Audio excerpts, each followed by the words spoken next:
Good evening everyone. কি খবৰ আপোনালোকৰ? নিশ্চয় ভালে আছে সকলো, আমাৰো ভাল। আজি বতৰটো ইমান ডাৱৰীয়া চাওকচোন, কিনকিনকৈ বৰষুণ দি আছে। এনেকুৱা বতৰত কিবা এটা খাব মন গৈ আছে, সেয়ে মই ভাবিলোঁ পকৰীকে বনোৱা যাওক। কিহৰ পকৰীনো বনাওঁ আগলৈ চাই থাককচোন। তাৰ বাবে মই এয়া লৈছোঁ বেচন।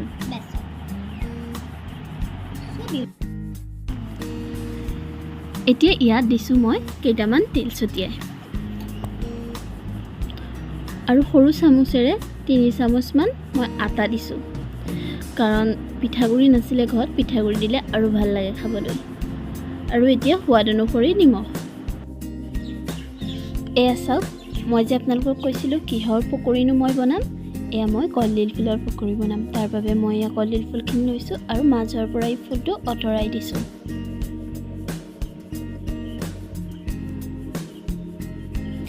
এতিয়া মই বেচনখিনি পানী দি ভালকৈ ফেটি ল'ম, এটা ধুনীয়া পেষ্ট বনাই ল'ম।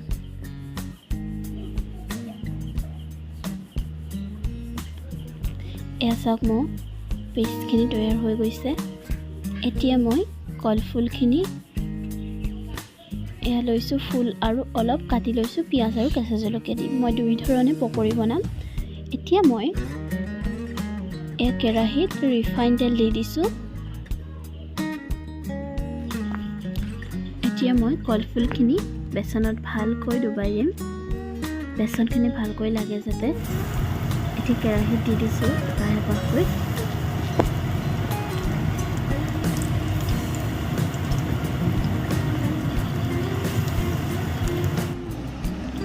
এই কলফুলখিনি এতিয়া এটা এটাকৈ লুটিয়াই দিম, আৰু এইখিনি যেতিয়ালৈকে ৰঙচুৱা নহয় মই ভাজি থাকিম।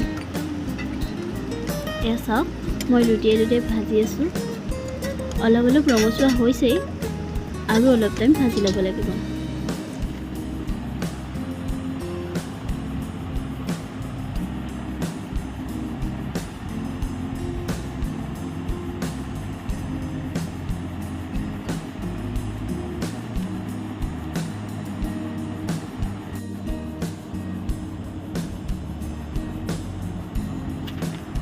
এইখিনি ভালকৈ ভজাৰ পাছত এতিয়া মোৰ এয়া ৰঙচুৱা হৈ গ'ল। গতিকে মই এতিয়া কলডিলখিনি এটা বাচনত কাঢ়ি ল'ম।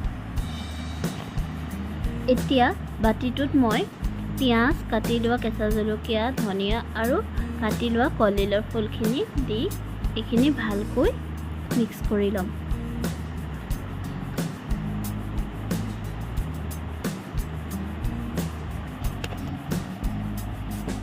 এয়া চাওক, এইখিনি মই ভালকৈ মিক্স কৰি লৈছোঁ। এতিয়া এখন কেৰাহীত মই চামুচৰ সৈতে এটা এটাকৈ দি যাম।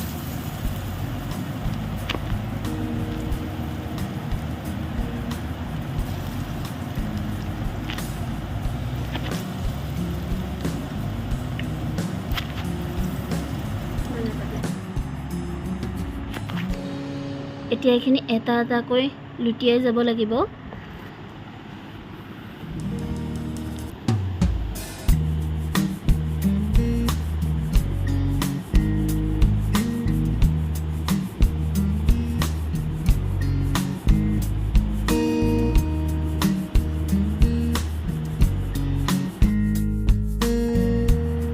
ৰঙচুৱা হোৱালৈকে ভাজি ল'ম।